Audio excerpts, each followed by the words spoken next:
Hi ಎಲ್ರಿಗೂ ನಮಸ್ಕಾರ. ಚೆನ್ನಾಗಿದ್ರೆ ಎಲ್ಲರೂ ಚೆನ್ನಾಗಿರ್ಬೇಕಂತ ನನಗೂ ಆಸೆ. ಯಾಕಂದರೆ ಇನ್ಮೇಲೆ ನನ್ನ ವೀಡಿಯೋ ನೋಡ್ತೀರಾ.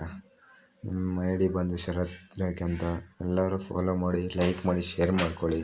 ಯಾಕಂದರೆ ಮುಂದೆ ವೀಡಿಯೋಗಳೆಲ್ಲ ಪೋಸ್ಟ್ ಮಾಡ್ತಾ ಇರ್ತೀನಿ. ಪ್ರತಿಯೊಂದು ವೀಡಿಯೋನೂ ಪೋಸ್ಟ್ ಮಾಡ್ತೀನಿ. ಫಸ್ಟ್ ಮಿನಿ ಬ್ಲಾಗ್ ಆಗಿರೋದ್ರಿಂದ ನಾನು ಹೋಗಿದ್ದು ಮಲರ್ಗೆ ಹೋಗ್ತಾ ಇದ್ದಾರೆ. ಏನೋ ಫುಲ್ ಟ್ರಾಫಿಕ್.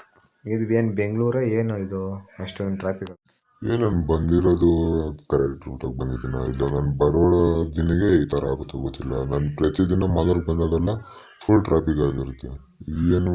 ಏನು ಮಾಡ್ತಿದ್ರು ಇಲ್ಲಿ ಮುಂದೆ ಏನಾನ ಮೇಲೆ ಬರ್ತಾರಾ ಏನು ಬರ್ತಾರೋ ಗೊತ್ತಿಲ್ಲ. ಇಲ್ಲ ರೋಡ್ ಏನಾನ ಅಡ್ಡ ಹಾಕೊಂಡಿದ್ರು ಅಂತ ಗೊತ್ತಿಲ್ಲ. ಆಮೇಲೆ ಹೋದ್ರೆ ಹಂಗೆ ಬದರಿದೆ ದೇವಸ್ಥಾನ ಹೋದ್ರೆ ಏನು ಫುಲ್ ಜನ ತುಂಬ ಹೋಗವ್ರೆ. ಏನು ಭೀಮಾ ಮಾಸ ಅಂದ್ಬಿಟ್ಟು ಏನೋ ಒಳಗಡೆ ಹೋಗಿ ನೋಡಿದ್ರೆ ನಾವು ದರ್ಶನ ಮಾಡ್ಕೊಂಡು ಬಂದಿದ್ವಿ. ನೀವು ಒಂದ್ಸಲಿ ವೀಡಿಯೋ ಹಾಕ್ತೀನಿ, ಫುಲ್ ವೀಡಿಯೋ ಹಾಕೊಂಡು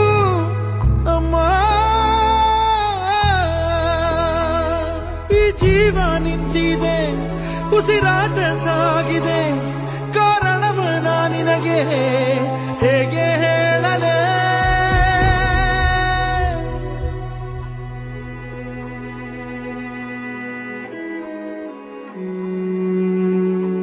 ಒಮ್ಮೆ ಅವಳು ಕಂಡು ಕಂದ ಓಡಿ ಬಂದರೆ